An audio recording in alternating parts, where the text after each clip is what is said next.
Hey guys, what's going on? This is Brad from the Ed Army, and we have the tentative deck profile for Dinosaurs, which is the Budget King, and we're going to get into it right now. But as always, you guys know what to do. Like, comment, and subscribe. Help out. We're growing the channel, and you guys can be there, because this is the Surge 250, and we're going to get there quick. So, starting off, if you guys did not see the last couple of videos about dinosaurs, we are building dinosaurs, of course. This is just my first tentative deck profile, so like I said before, it's not the finalized product. This is just what I've thrown together, so it does need some testing. So, as always, do be a little bit nice in the comments if you see something that you want to suggest. But like I said, this is a budget version. I have an extra deck as well. We have basically the main deck set. Side deck is being worked on, but pretty much I wanted to get this out to you guys to show you what the progress we've made so far. So, as always, let's get into it. So, we're going to start off pretty much. I'll run through some of them. And I mean, I'll run through some of them fast because obviously the ratios will change and the cards are pretty much the same from the last couple of videos. So, we'll get into it. So, starting off real quick. There are 3 copies so far of a main adorned Archosaur. Effectively, this is our double evolution pill searcher. The reason I wanted to do 3 of these is since I'm not running any of the Xeno engine in any capacity, I wanted to find as many ways to pop cards as I can. There are some cards I can add out of engine, but like I said, I'm still debating on what's the best cards out of engine to add. But because you can use this, because it's a 1-for-1 target, because it's so easy just to normal summon it, it's hard to not want to play Adorn Archosaur as a 3-up, at least in a budget version, because it just helps you get to what you need.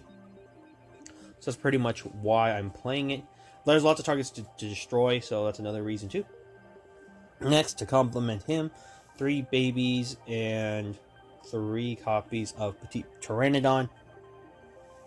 Now, I'm maxing out on these because since this is the budget version, guys, you need to take advantage of as much power as you can.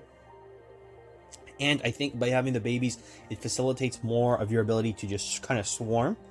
And also getting access to pieces you need right away is good, because Archosaur and Baby can pretty much set up for full combo. So, you know, obviously don't put it out past there.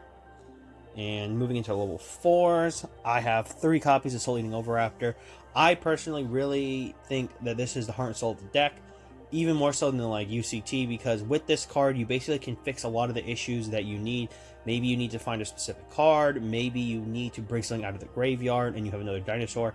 The point is, this card basically causes the microcosm of the deck where you put everything together. It's the linchpin, so to speak.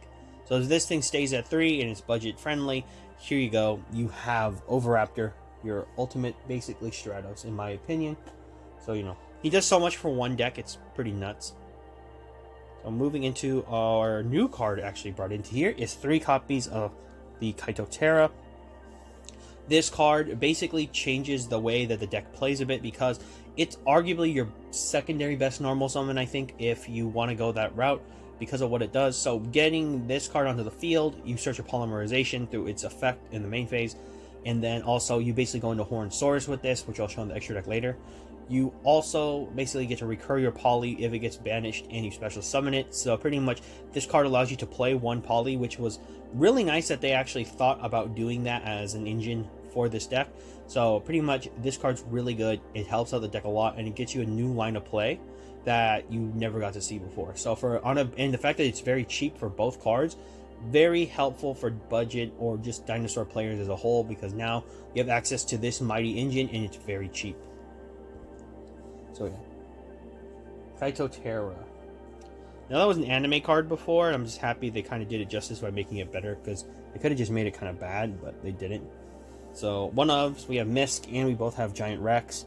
Obviously, Miscellaneousaurus is in a league of its own. If this was at more than 1 copy, we would play more. Giant Rex, we played out 1. Funny enough, if you have a UCT and you have both Giant Rex and Kaitotera in your grave, you could banish both of them for the summoning condition of UCT and summon them both back, because both will be banished, which is kind of hilarious. So that instance can happen, just putting it out there. But also, Misk is here, you can't do it without it. Also, if you just open Oviraptor by itself, you can use Misk to try to start making combos. So, you know, that is kind of the key there with Miscellaneousaurus.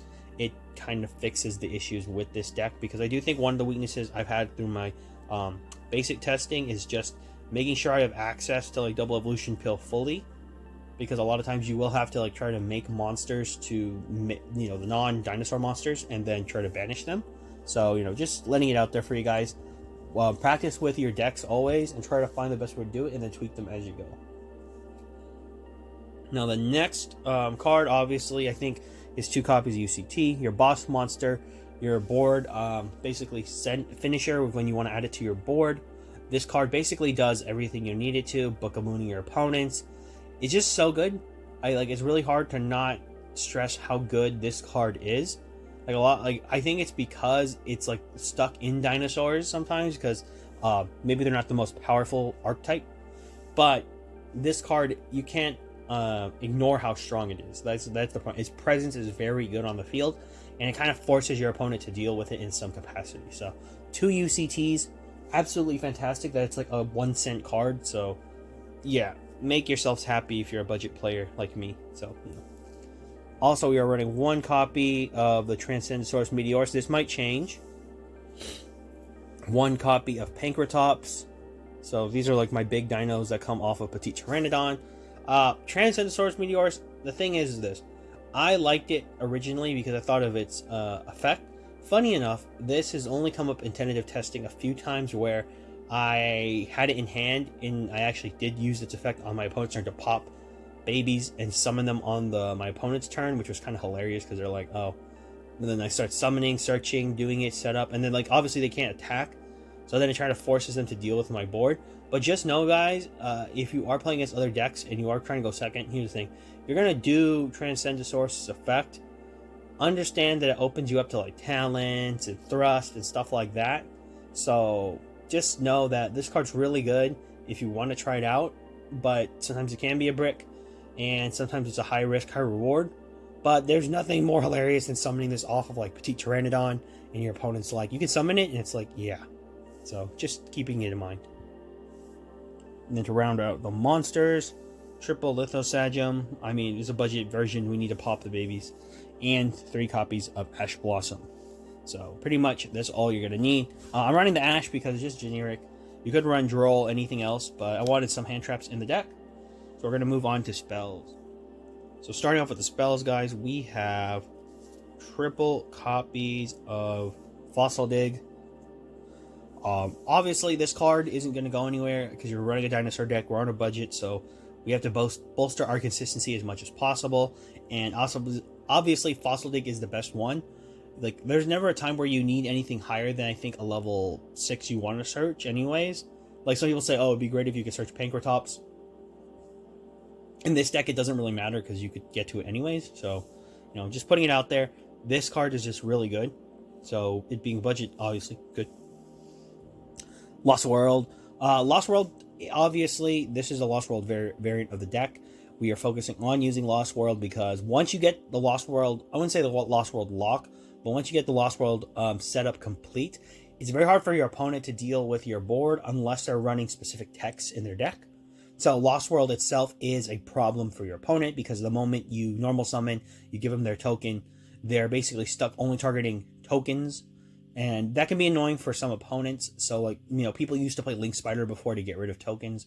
No one's doing that anymore, really. So you give someone a token, there's a good chance they're not getting rid of it. Like, a good example that I really like about it is that in testing against, like, people who bring out an SP Little Knight, their biggest problem is this they can't make a SP with, you know, it has to be 2 effect monsters. So a token, they can't get rid of it, and they're stuck trying to figure out how to use it. So pretty much you can use that to your advantage there. And then we have 2 copies of Double Evolution Pill here. Pretty much rounding out most of our dinosaur cards because this is the main core tenet you need for the dinosaur base, which is like the 2 evolutions, 3 Fossil Dig, and the 3 Lost World if you're going to play Lost World variants. Like I said, you can play less than 3 Lost World now thanks to Hornsaurus, that you'll see in the extra deck in a minute. But the point is, I like to play 3 just so it gives you that opportunity to find it quicker so that you may or may not have to rely on it. But point is, you don't have to if you don't want to. Now, one of the spells, we have Terraforming to get to Lost World.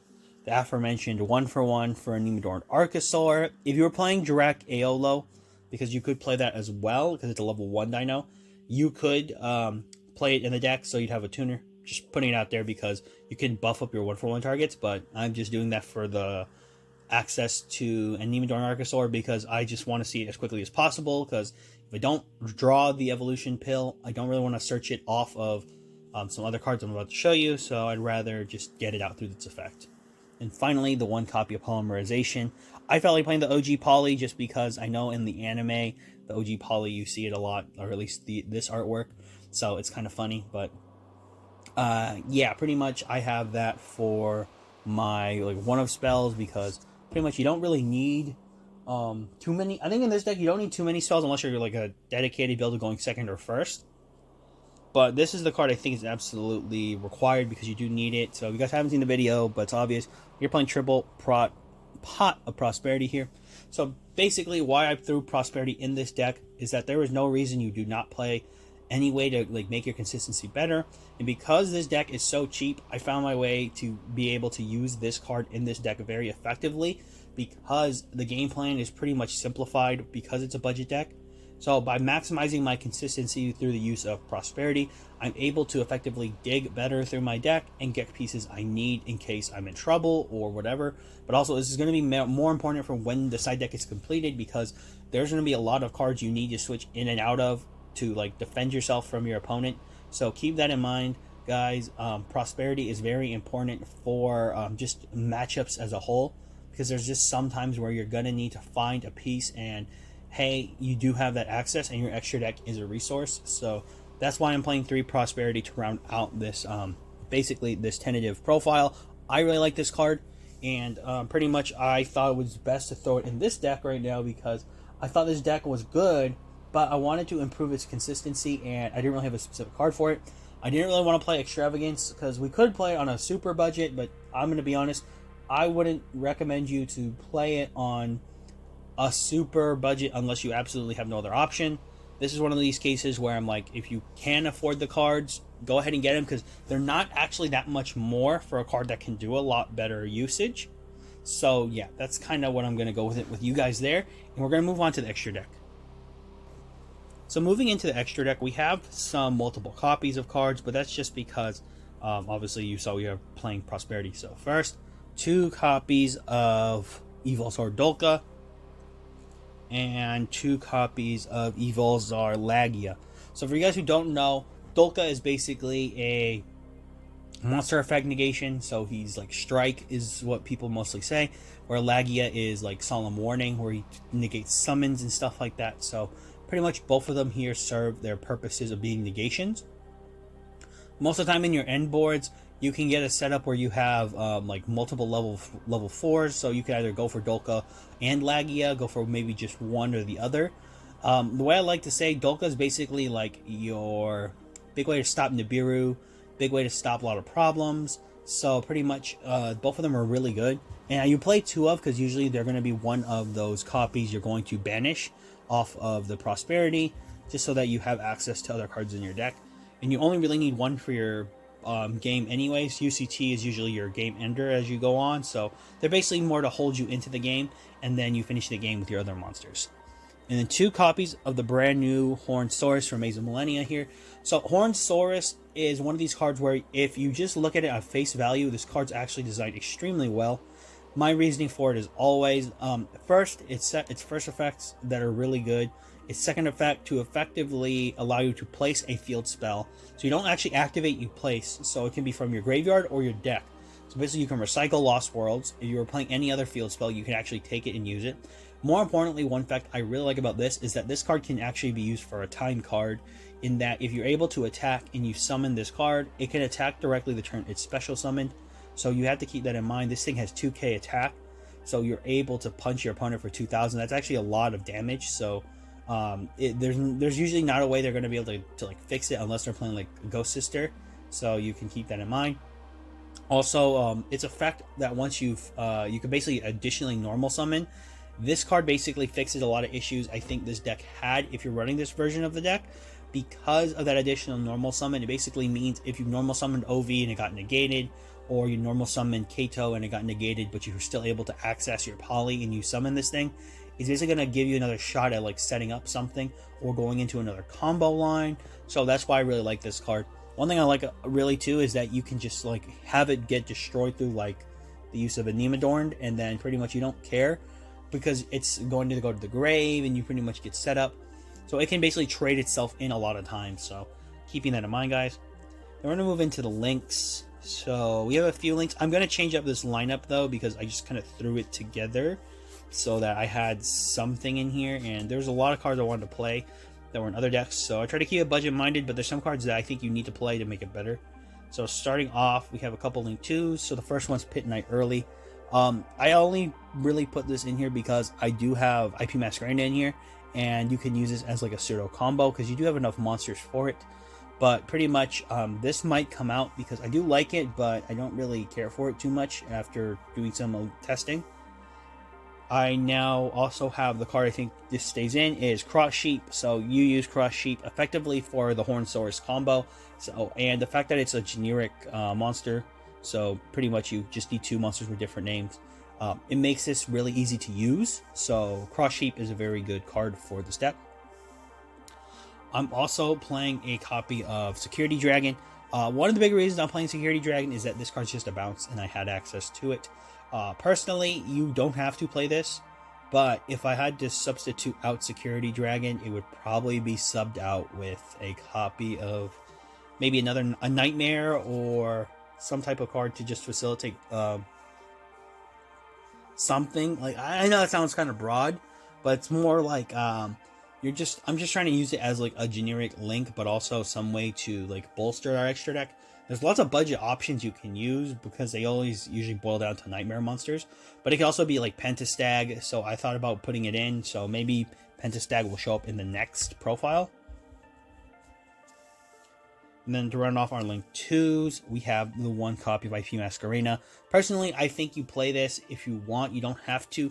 But the reason I like this is that it just gives you so much more dimensions. Thanks to the rarity collection, Nightmare Unicorn is like dirt cheap.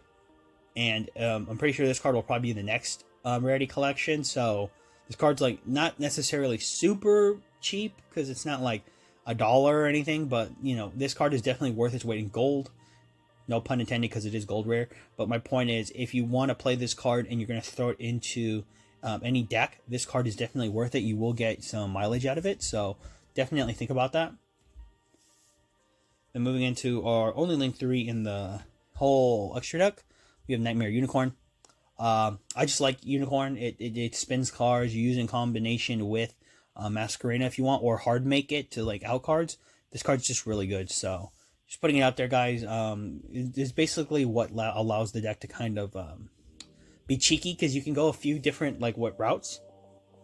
So down to the link 4s. I have a card I'm probably going to change out, but here it is. We have World Sea Dragons Atlantis.